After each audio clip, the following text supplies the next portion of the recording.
ہمارے یہاں پہ نارملی یہ ہوتے ہیں جو آپ نے بات کی نا کہ سوچتا بھی انگلش میں ہوں, نارملی یہ ہوتا ہے کہ اگر ہم انگلش سیکھ بھی جاتے ہیں تو ہم اردو میں سوچتے ہیں, پھر ہم اس کو ٹرانسلیٹ کر کے انگلش بول رہے ہوتے ہیں, وہاں پہ پھر ہم پھنس جاتے ہیں کہیں نہ کہیں. جی. اگر میں آپ کو اپنی اگزامپل دوں, جب میں شروع میں I also speak Japanese, I also speak Chinese, تو جب میں یہ ساری زبانیں سیکھ رہا ہوتا تھا تو میں شروع کے اندر ایسے کرتا تھا, اچھا تو اس نے کہا کہ نی چیاؤ شما مینزا, تو نی چیاؤ شما مینزا, اچھا واٹ از یور نیم, تو میں ٹرانسفر کرتا تھا. اور انگلش سے چائنیز کو, میں انگلش میں زیادہ میرا کمانڈ ہے تو میں ٹرانسفر کرتا تھا. پھر مجھے ٹیچرس نے کہا کہ نہیں, آپ خود بھی انگلش کی ٹیچر ہو, آپ کو تو پتہ ہے, ایسے نہ سوچیں, آپ اسے ایسے سمجھیں کہ جس طرح آج کل جب مجھ سے کوئی بات کرتے ہیں میں انہیں آن دا اسپاٹ جواب دیتا ہوں, میں یہ سوچتا نہیں ہوں, نہ میں ٹرانسفر کرتا ہوں. ٹرانسفر نہ کریں, غلط جواب دیں, سوال کو سمجھے نہ, جو بھی کرنا ہے, بٹ آپ نے جواب انہیں صحیح سے دینا ہے, اور آپ نے جواب انہیں دینا ہے, کبھی شرمانا نہیں ہے. اسٹوڈنٹس بہت بڑی مسٹیک کرتے ہیں, وہ سوال نہیں پوچھتے, وہ کہتے نہیں ہیں, وہ اپنی کیوریوسٹی کو نہیں نکالتے. ایسا نہ کیا کریں, آپ کا حق ہے, آپ سیکھ رہے ہیں. اگر آپ افلاطون ہوتے, آپ کو کوئی, آپ اسٹوڈنٹ تو نہ ہوتے, آپ ٹیچر ہوتے, بٹ آپ اسٹوڈنٹ ہیں تو آپ سیکھنا چاہتے ہیں. انگلش, میں آپ کی بات سے یہ سمجھاؤں کہ انگلش کو ہم ایجوکیشن سے ریلیٹ نہیں کریں, ایجوکیشن یعنی آپ ان ایجوکیٹڈ بھی ہیں تو آپ انگلش سیکھ سکتے ہیں, آپ انگلش سیکھ سکتے ہیں. ہمارے یہاں پرابلم یہ ہوتا ہے کہ بندہ کہتا ہے میں نے انگلش سیکھنی ہو, میں نے تو میٹرک نہیں کیا, میں نے تو انٹر نہیں کیا, میں تو گریجویٹ نہیں ہوں, میں کیسے سیکھوں گا. سو یہ بات غلط ہے. جی بالکل, میں آپ کو اپنی اگزامپل دیتا ہوں.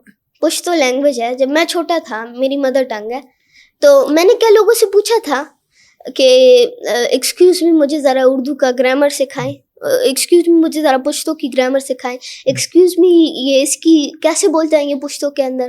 میں نے پوچھا تھا نہیں. شروع کے اندر میں نے غلط الفاظ بولنا شروع کیا, وہ لینگویج جو ہے میری ٹون الگ تھی.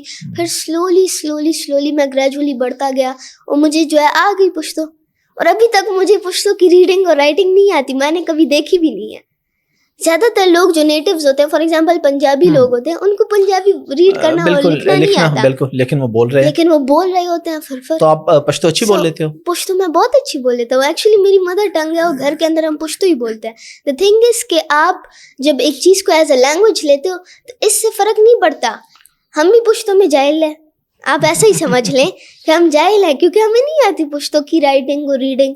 ہم وہ قسم کے لوگ نہیں ہیں, بٹ پھر بھی آپ ہم سے پوئٹری کا پوچھیں, ہم آپ کو پوری اس کی جو ہے ایک مفہوم, اس کا ایک معنی دے سکتے ہیں, کیونکہ بلکہ میں ابھی پوئٹری پہ بھی آؤں گا, لیکن میں انگلش پہ پہلے آ جاؤں کہ آپ ہماری آڈینس کو یہ بتا دیں, یا اپنی آڈینس کو, کوئی بندہ انگلش اب بیسک سے سیکھنا چاہ رہا ہے, پڑھا لکھا ہے یا ان پڑھا ہے, تو وہ آپ کو کہاں پہ ڈھونڈے, آپ کے کون سے لیکچر دیکھے, کون سی بات آپ کی سنے کہ اس کی انگلش اچھی ہو جائے.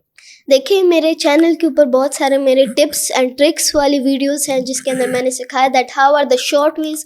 ابھی سے میں کہہ دوں کہ ایسا کوئی طریقہ نہیں ہے, یہ جو اسکیمز آج کل لگے ہوتے ہیں کہ 30 days میں انگلش سیکھیں, 60 days میں سیکھیں. ہاں میرے پاس بھی ہے 30 days کریش کورس, بٹ وہ کورس 30 days کا ہے, بٹ وہ پروسیس لے گا سال کا. میں نے یہ کلیئرلی کہتا ہوں کہ مجھ سے انسٹنٹ آپ ریزلٹس نہ دیکھیں. اور آپ چارج کرتے ہیں اس کا کورسز کا؟ نو, فری آف کاسٹ ایوری تھنگ. جی بالکل, میرا فری آف کاسٹ. آپ جائیں, میرا یوٹیوب چینل ہے محمد حسنان آفیشیل, فیس بک ہے, وہاں پر میرے پورے لانگ ویڈیوز ہیں, بگنر فرینڈلی ویڈیوز ہیں اباؤٹ انگلش لینگویج کی گرامر. پھر اسپیکنگ کے بارے میں ہے کہ اسپیکنگ کیسے کریں ہم لوگ اچھی, رائٹنگ کیسے کریں, ووکیبلری کی میری ویڈیوز ہیں, اور ٹپس اینڈ ٹرکس ہیں کہ ہم کیسے اپنی انگلش لینگویج کو زیادہ اچھا بنائیں اور کیسے مزے سے انگلش بولیں. بلکہ اگر ڈائریکٹلی کسی کو نہ ملے ان کا چینل, تو آپ لوگ پورا لکھیں جا کے محمد حسنان انگلش انسٹرکٹر, تو مل جائے گا انشاءاللہ. بالکل. آپ کو کوئی ادب سے بھی دلچسپی ہے, کوئی پوئٹری سے, یا کوئی افسانے وغیرہ یا ناول وغیرہ پڑھنے سے؟ جی بالکل, میں ایکچولی لٹریچر کے اندر مجھے بہت زیادہ شوق ہے. انگلش لینگویج کا لٹریچر تو اپنی جگہ پر, اردو کا اور پشتو کا لٹریچر بھی مجھے بہت زیادہ پسند ہے, اسپیشلی پوئٹری. ناولز میں زیادہ اردو پشتو کی نہیں دیکھتا, انگلش کی میں زیادہ پریفر کرتا ہوں, بٹ پوئٹری ایک گرینڈیئر پوئٹری ہے, اور آپ کبھی ہمارے بہت سے بڑے بڑے پوئٹس ہیں, آپ کبھی ان کی پوئٹری دیکھیں, آپ کو بڑا مزہ آئے گا.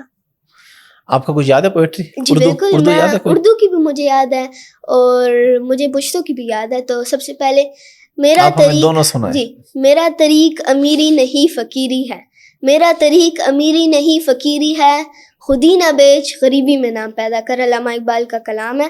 اور پھر پشتو کے اندر ہمارا ہے رحمان بابا، وہ بہت بڑے ہمارے ایک پوئٹ ہیں، تو ان کا ہے ژوندے زان پزما کا خخ کا لکه تخم، ژوندے زان پزما کا خخ کړه لکه تخم کلوی غواړي د خور په مقام شه.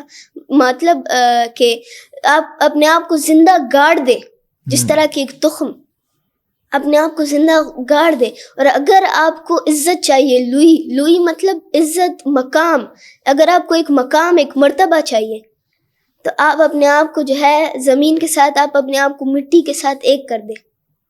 آپ کے اوپر قدم ڈالے جائیں گے. ایک پیڑ تبھی زیادہ تناور اور اسٹرانگ بنتا ہے جب اس کو صحیح آپ رگڑ دیتے ہیں مٹی کے اندر، آپ اسے مٹی کے اندر گاڑ دیتے ہیں.